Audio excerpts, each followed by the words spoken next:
But so tell me, so after P-Funk though, so you're with P-Funk for 10, 12 years? No, I was with P-Funk for 19 years. 19 years, okay. Yes. Wow.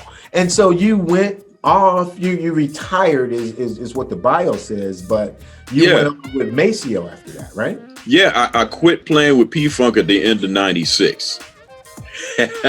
So Maceo heard and saw it, and he said, you can sit in with us too. So I sat in with two bands that night, and he asked me to do a couple of weeks in Europe with him. And then he asked me to come back in September to do a couple of weeks, and that turned into, that was in 98.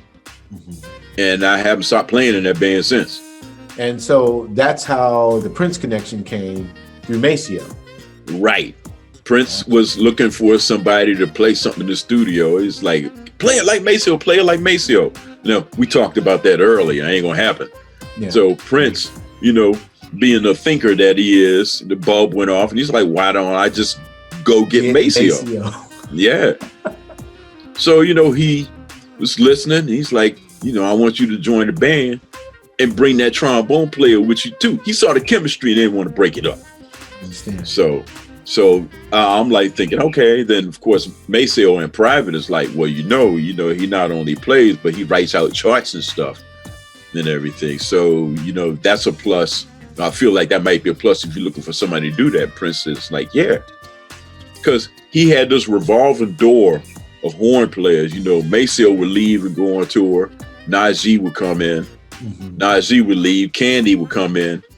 Candy would leave. Eric Leeds would come in. Eric would leave. Mike Phillips would come in. It was just all, so there had to be an accurate record of the horn parts. So that was, you know, my duty. I was the keeper of the files. Yeah. Wow. Yeah. So what was that? So contrast the organized chaos of P-Funk with the organized whatever Prince called it.